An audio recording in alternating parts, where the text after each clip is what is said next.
Exactly 1 week from today, voters in Aurora will decide who will lead the city for the next 4 years. Incumbent Mayor Richard Irvin facing City Councilman John Laesch. Political reporter Chris Tye sat down with the two men vying for leadership in Illinois' second largest city. Aurora is known as the City of Lights. And when you sit down with the two candidates for mayor here, one thing is illuminated quite clearly. There's no love lost between them. He has no knowledge of the inner workings of government. The mayor is involved in numerous pay-to-play schemes. As far as I know, is an unemployed carpenter. A master of deception. He's a disruptor. You know, he thinks that he's got to stop everything that's good about Aurora. There's very little civility in City Hall. The two men vying to run City Hall, two-term incumbent Richard Irvin, a native of Aurora who served in the Gulf War, who ran unsuccessfully for governor as a Republican last cycle, considered the moderate. And City Councilman John Laesch, a former school board member and Navy veteran, a union carpenter who failed in his 2021 effort to unseat Irvin in Aurora and lost in 2 attempts for a seat in Congress.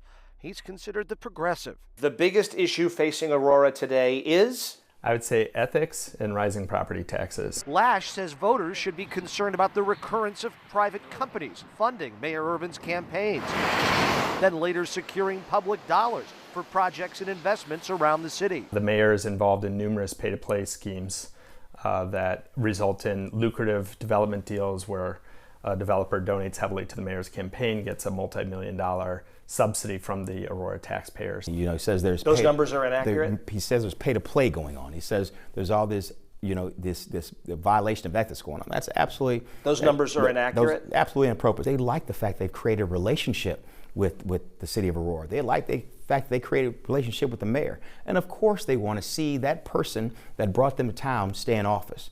You know, and it's their constitutional right to donate to any political campaign that they want to. Voters should think what? They shouldn't think anything. They should think that this gentleman is making up a whole lot of things just to give him something to run on.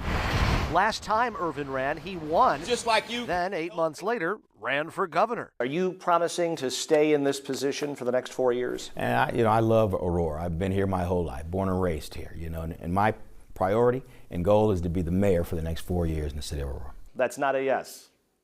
My goal is to be the mayor of Aurora. And but you're committing to stay in this job for 4 years, yes or no? I'm committing to Aurora, which I've always committed to Aurora. The light is shining a little brighter. Having served the city as mayor and before that councilman, along with degrees in business and law, Irvin says gives him a leg up over his opponent. You know, that is running to be the mayor of the second largest city. This is a very important job, and we don't just want to let anybody, you know, pretend as though they can do it. We need people that have experience. But he's also tripled the debt, and that borrowing is the headache. Gone on a drinking binge, and the next mayor is going to have the hangover.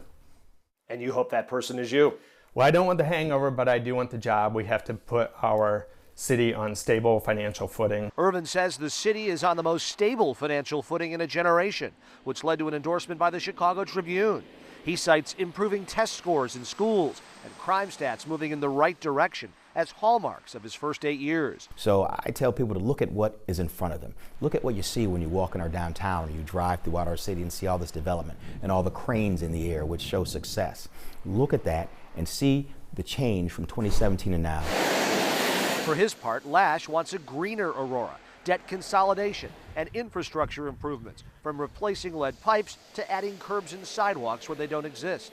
And I think that ethical government and the chance to inspire a government and economy that works for everybody has led towards new people voting, and that's what I'm hoping people do on April 1st. Irvin and Laesch were the top 2 vote getters in the last round of voting out here. Early voting for the general election has already begun. In Aurora, Chris Tye, CBS News, Chicago.